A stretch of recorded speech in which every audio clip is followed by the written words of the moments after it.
Hello everyone! It's been a while. Today it is March 24, 2024, a day before of my birthday.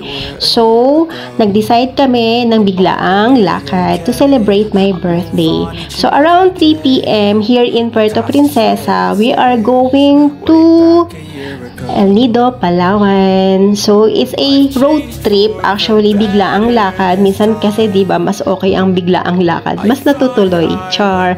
Pero, it's actually a short trip kasi wala tayong kinuhang agency, wala tayong kinuhang travel agent, wala tayong kinuhang any accommodation or island hopping na ano man. So, it is basically a short trip. It will be a 2 days and 1 night only. So, we're going to explore El Nido for the first time. So, I am so excited to do this and to share to you kung ano nga ba ang pwede nating magawa at ma-explore sa El Nido for this kind of trip. So, stay with me guys and let's have fun. Seen a lot of change, been through a lot of pain. Some things are not the same as they were a year ago, but all will be okay. I move on each and every day. The past is where it stays, way back a year ago. I've changed for the better this time. I thought I would never be fine. I strive just to say I'm alright, and for the first time in a long time I'm alright. I've seen a lot of change, been through a lot of pain. Some things are not the same. And after an hour of driving, manonotice natin na nag-iiba na yung view at yung kalsada. Especially dito sa right side part. Kasi ang ganda ng view, breathtaking, sumisilip na si dagat. So, kinikilig na agad kami kasi ang ganda-ganda talaga. And nakaka-amaze tingnan. And we believe it is part of the Sulu Sea, yung nakikita naming dagat yan. Though kailangan namin talaga magmabilis at magmadali kasi first is wala kaming nabook na accommodation. So pagdating pa ng El Nido, dun pa lang talaga kami maghahanap. And since based sa research namin, more or less 5 hours yung biyahe from El Nido to from Puerto Princesa to El Nido is 5 hours. So let's see kung kaya ba naming makuha to in less than 5 hours or 4 hours lang since naka-private car kami. Though hindi ito namin kayang maging mabilis kasi napakaraming challenges sa kalsadang ito kasi ang dami-daming zigzag na portion.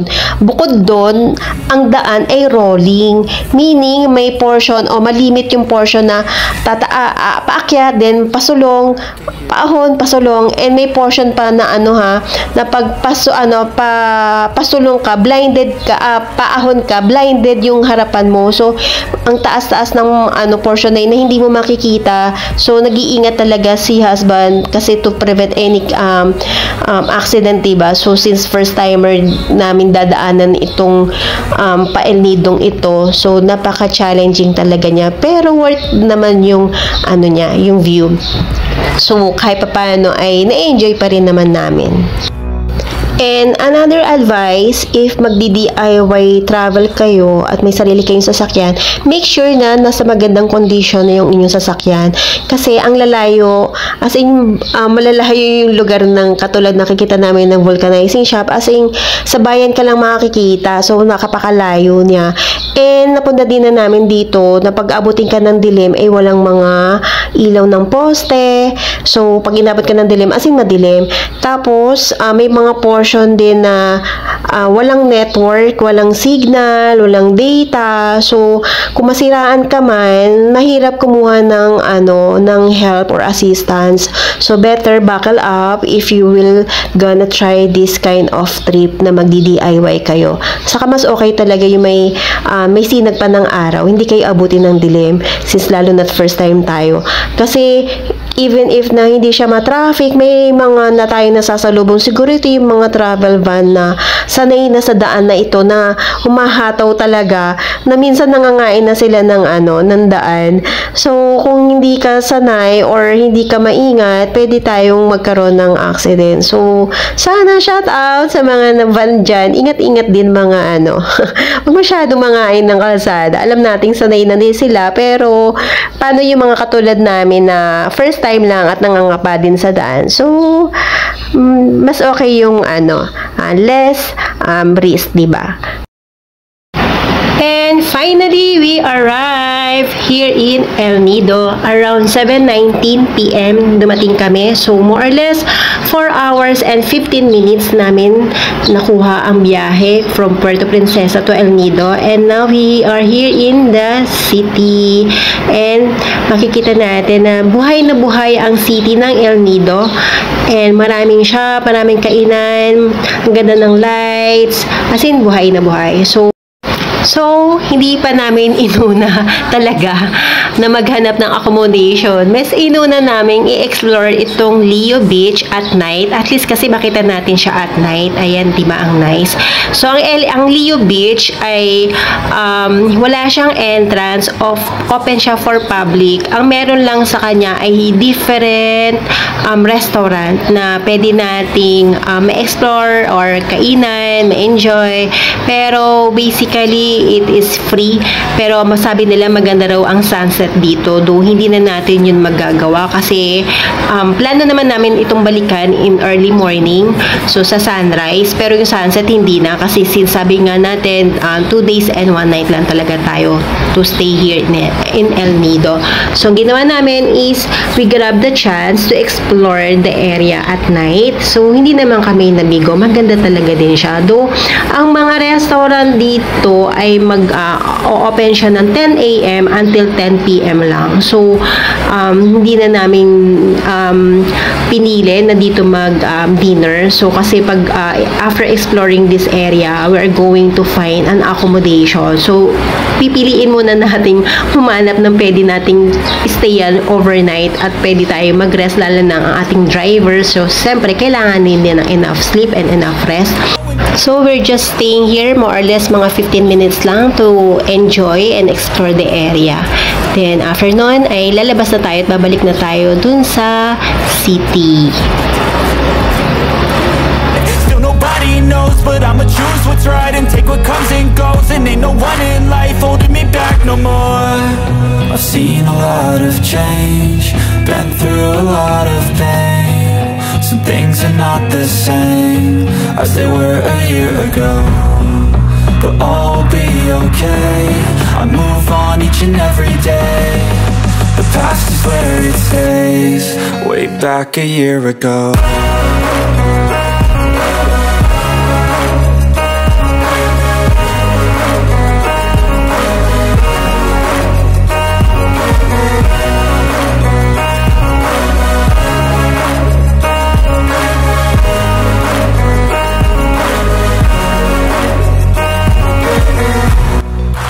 And after namin mag-ikot-ikot sa mismong town ng El Nido, we noticed that there are a lot of different kinds of accommodations to find according to your liking. So, if high-end or mid-lang or budget-friendly ay meron sila along the highway at even sa mga loob ng barangay, sa mga streets, maraming makikita. So, walang worries talaga kahit wala kang nabook ahead of time. So, nag-decide muna kami mag-dinner dito sa Puerto's Fiesta na 24 hours siya at malapit din siya dun sa napili naming tag-stayan. So, mahaba yung naging biyahe namin. So, nagugutom na talaga kami. So, pinili namin ito kasi mas malapit nga siya at maraming pwedeng pagpilian. So, ayan yung mga menu niya. And yung screenshot nyo na lang guys if you like na makita talaga yung detailed pricing nila. So, nice naman yung location. Halata namang Filipino cuisine yung kanilang ino-offer. And maganda naman yung interior at very pleasant at along the street. So, easy to find. So, while waiting, in-enjoy muna namin ang mga pali-paligid at lumabas muna ako. At yan na nag-offer sila ng mga fresh foods, buko. So, maraming choices.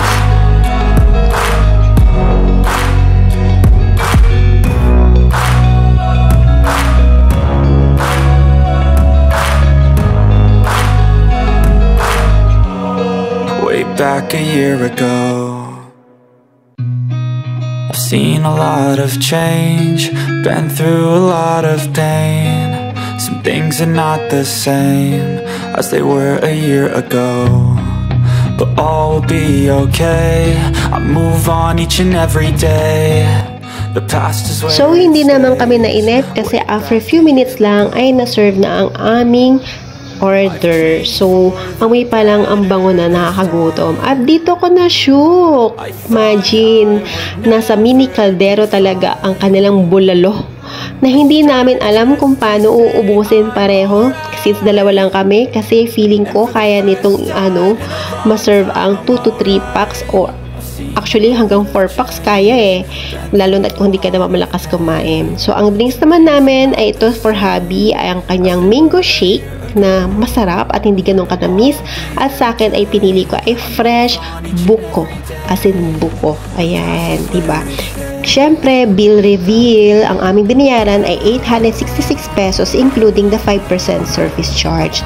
So, after eating, syempre, ang kailangan na natin ay magpahinga at matulog kasi tomorrow maaga tayo lalabas to explore the beach here in El Nido.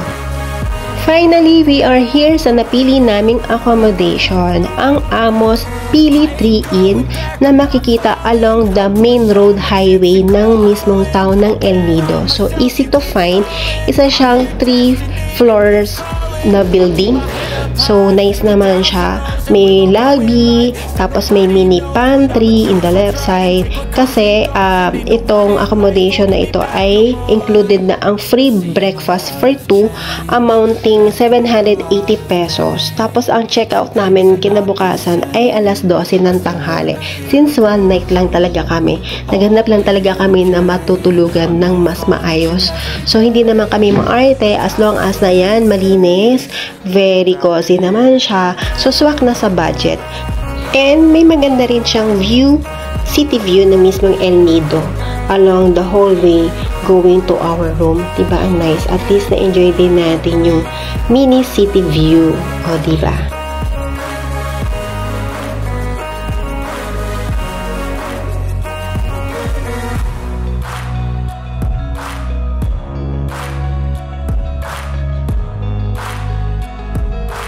So, let me show you our room. So, ayan siya. Ayan. Very nice, very cozy, napakalinis.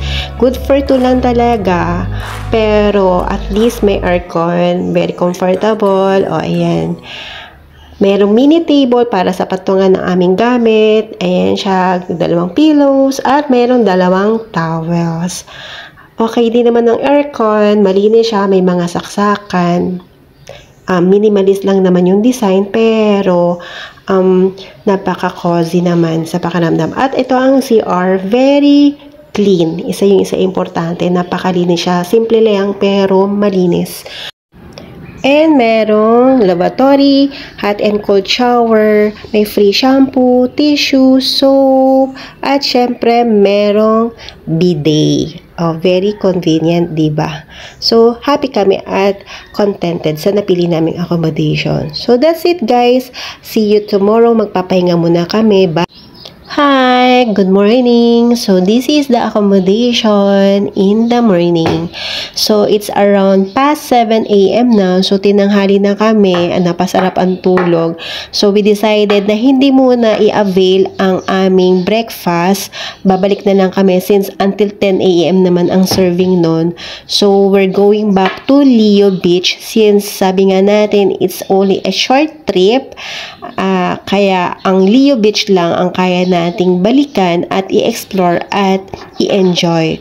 So, samahan nyo kami guys para ma-witness natin sabay-sabay kung gaano ba talaga kaganda ang Leo Beach in the morning.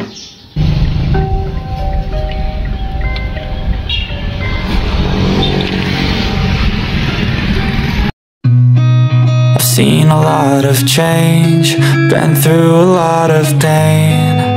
Some things are not the same as they were a year ago, but all will be okay. I move on each and every day. The past is where it stays, way back a year ago. I've changed for the better this time. I thought I would never be fine. I strive just to say I'm alright, and for the first time in a long time I'm alright. I've seen a lot of change, been through a lot of pain. Some things are not the same as they were a year ago, but all will be okay. I move on each and every day. The past is where it stays, way back a year ago.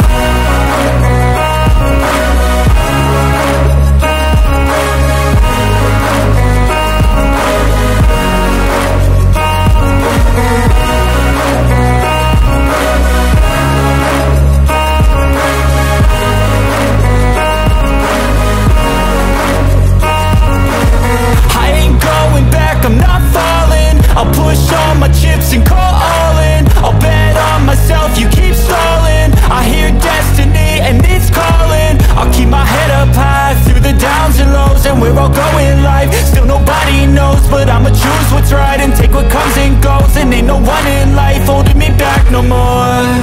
I've seen a lot of change, been through a lot of pain. Some things are not the same as they were a year ago, but all will be okay. I move on each and every day. The past is where it stays, way back a year ago. Grabe guys, as in wow, napaka-amazing ng Leo Beach. Ito na isa sa magagandang beach na napuntahan ko. As in wow, wala pa siyang mga kabantay ha, kasi Leo Beach pa lang to ha, as in di pa tayo nakapag island hopping, pero dito pa lang as in talagang napaka-ganda, napaka-refreshing. Ang ganda ng view, wala akong masabi. Wala kaming masabi actually. Tapos may portion dito na na isa pang pathway siya na hanggang makarating ka sa dulo, sa gitna ng dagat. Pero hindi naman siya ganun kahaba. Pero at least na-enjoy mo na agad yung early breeze ng hangin, yung mas malapit ka sa dagat, mas maganda yung view. Tapos may mga nagja-jogging dito. Actually, nadadaanan to ng van. Dito sila nagbababa ng something, lalo na may nag-aantay na nagdadak ng mga mini boat, yate or something. Dito sa portion na ito, allowed siya dito sa may Leo Beach na ito. So we enjoyed it so much talaga. As in, promise, it is worth napuntahan dito sa El Nido, itong Leo Beach na. And for sure, babalikan namin ang beach na ito once makabalik kami ng El Nido together with our kids. Kasi yun naman talaga ang aming ginugol. Makasama namin ang aming mga anak to experience gaano ba kaganda ang El Nido. That's why hindi kami nag-book ng any kind of island hopping kasi gusto namin i-explore ang mga island here in El Nido together with our kids. So for the meantime, we will just enjoy the beach. I've seen a lot of change, been through a lot of pain. Some things are not the same as they were a year ago, but all will be okay. I move on each and every day. The past is where it stays, way back a year ago. I've changed for the better this time. I thought I would never be fine. I strive just to say I'm alright, and for the first time in a long time I'm alright. I've seen a lot of change, been through a lot of pain. Some things are not the same as they were a year ago, but all will be okay. I move on each and every day. The past is where it stays, way back a year ago.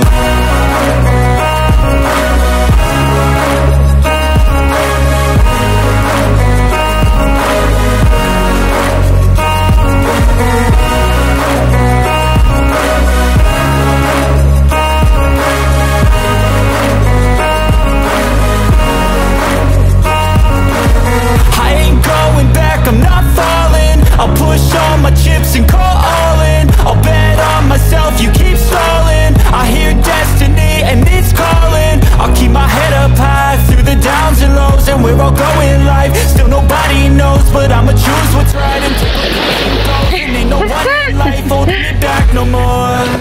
I've seen a lot of change. Ayan natin.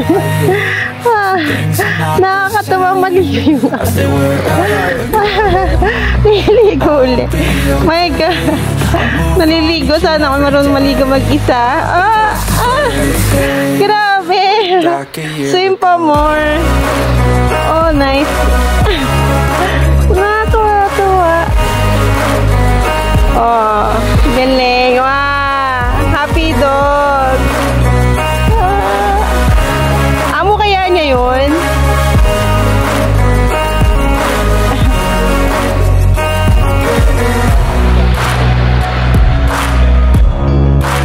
So that's it. Kailangan na natin bumitaw sa beach. So we're going back to our accommodation para naman mahabol natin yung serving ng breakfast at ma-avail natin yung ating food kasi since kasama naman ito sa ating binayaran, sayang naman, diba? So this is the breakfast menu na yung choices niya at meron dito yung waiting area na pwede tayong maupo at magpahinga at ito naman yung view. Ang ganda, diba?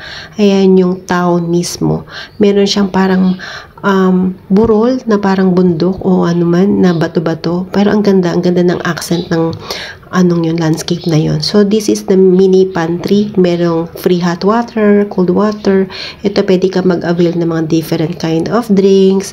Tapos may mga chichirya, may noodles. Tapos may portion na pwede ka magtimpla ng free coffee and tea. And this is our food. Sa akin ay ham silog at sa asawa ko ay long silog. So we're going to eat. So, after that, we decided to go out since meron pa naman kaming at least 2 hours before checking out time.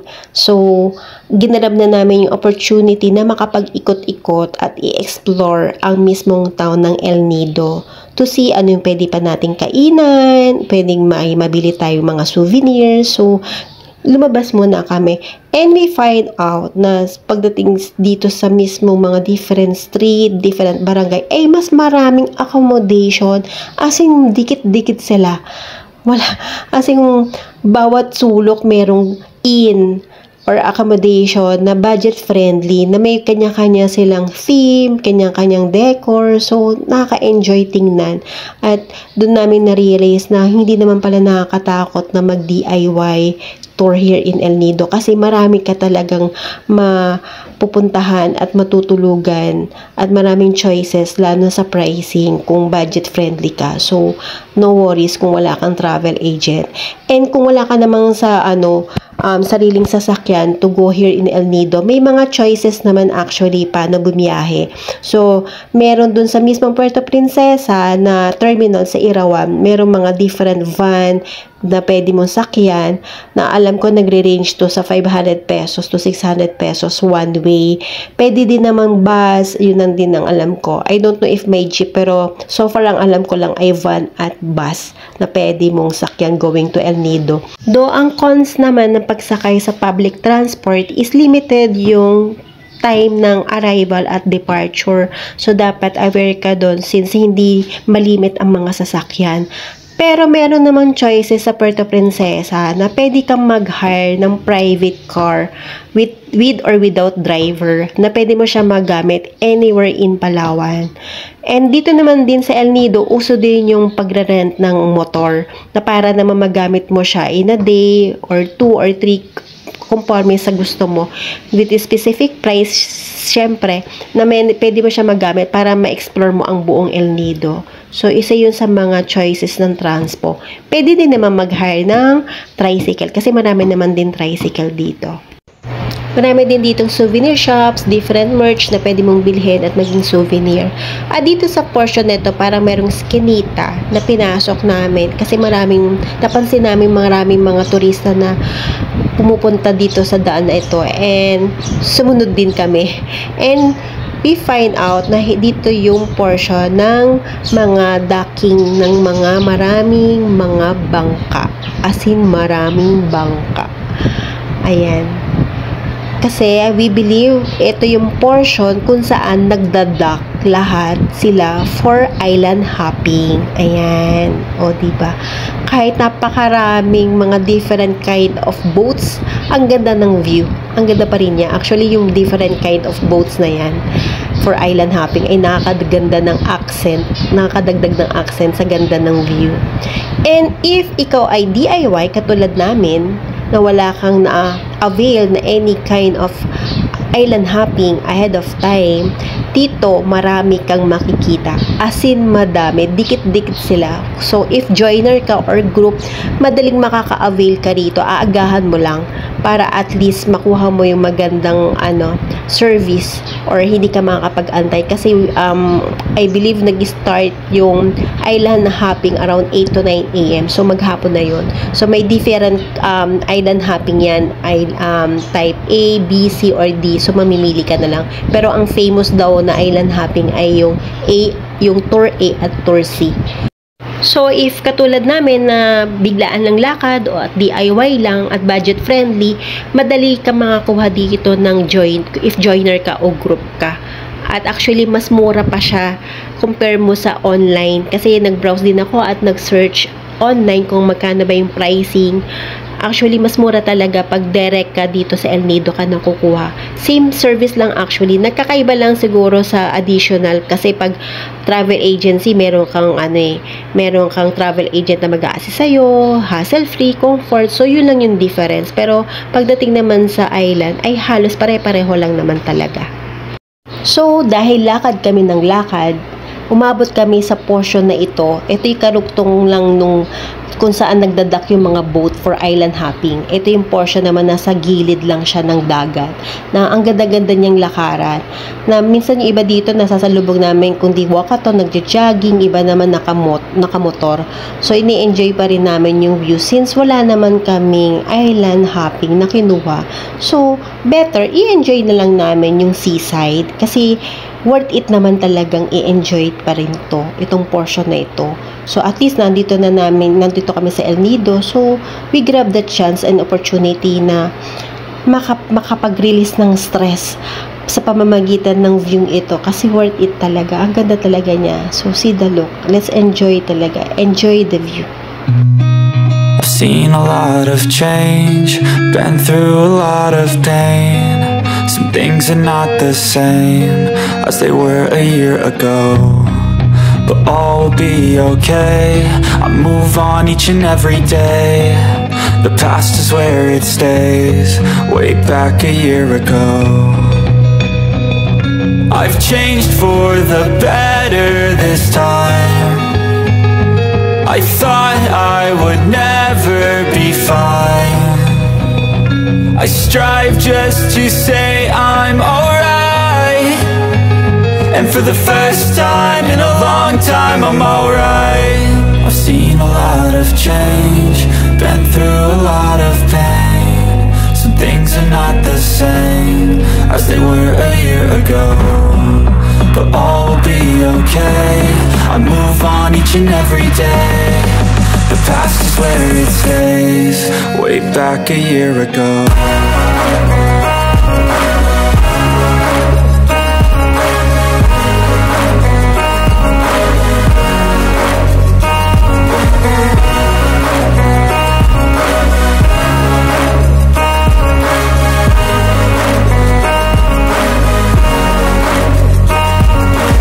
I ain't going back, I'm not falling. I'll push all my chips and call all in. I'll bet on. So, after namin maglakad-lakad at mainitan at papagod, so we decided to have a light snack here in Hammock Coffee. Napili namin ito kasi simple lang naman yung kanyang menu for breakfast, coffee, ganyan, different kind of drinks and pastries. Maganda yung mismong store kasi ang cozy niya, tapos may view siya along seaside. Ayan, diba? That's why hindi nakakapagtaka na napakaraming turista na dito pinipiling mag-breakfast or mag-snack Kasi ang ganda ng view, tapos maaliwalas, mahangin. So, nice yung lugar, very cozy, very clean, tapos okay din yung menu nila. So, ang in-order namin ay for my hubby is a iced latte nila, which is nice. Ang sarap talaga niya. And for me is a mixture of different kind of fruits with yogurt. And we back sa aming accommodation to freshen up at ready for checkout. Thank you, Amos. Pili 3 in kasi maganda talaga yung stay namin at recommendable siya. So, thank you. See you again. We have a great stay here. So nice. And we are going home, pero syempre hindi pwede tayong umalis nang hindi nagla-lunch kasi mahaba ang ating magiging biyahe going back to Puerto Princesa. So maghanap muna tayo ng masarap na kainan. Ang ating last hurrah here in El Nido ang kumain ng lunch. Since nakikrave tayo ng seafood, so dito tayo sa Seafood Island na matatagpuan siya sa along main road lang ng El Nido Town. So let's try kung masarap talaga ang kanilang food. And based sa menu, napakarami ng choices. More on seafood talaga. Mukhang masasarap ang display at medyo little bit pricey, pero let's see, baka worth it naman. So let's try. Pasukin natin ang kanilang store. I've seen a lot of change, been through a lot of pain. Some things are not the same as they were a year ago, but all will be okay. I move on each and every day. The past is where it stays, way back a year ago. I've changed for the better this time. I thought I would never be fine. I strive just to say I'm alright, and for the first time in a long time I'm alright. I've seen a lot of change, been through a lot of pain. Some things are not the same as they were a year ago, but all will be okay. I move on each and every day. The past is where it stays, way back a year ago. Finally, dumating na ang aming food na masasarap at worth it. Kasi gutom na kami, so kakainin na namin ito. Grabe, sarap, promise. And of course, ito ang aftermath. Hindi naman obvious na magustuhan namin. As in, busog, lusog, ubos lahat. So, worth it naman. So, ang aming bill. So, since along the way sa may Rojas, ay dinaanan na namin at bumili kami sa Ching Special Buko Pie. Masarap ito guys. Worth it siya. Sa worth 100 plus per box. Cheesy, creamy, and worth it. Crusty siya. So, better to try it also. Masarap siya. Although sa Puerto Princesa may branches na ito. Though mas mura if dito sa main branch kayo bibili. And that's it guys. Salamat sa pagsama sa short trip but very memorable ng celebration ng aking birthday. Thank you so much for watching and hoping to see you again. Bye for now!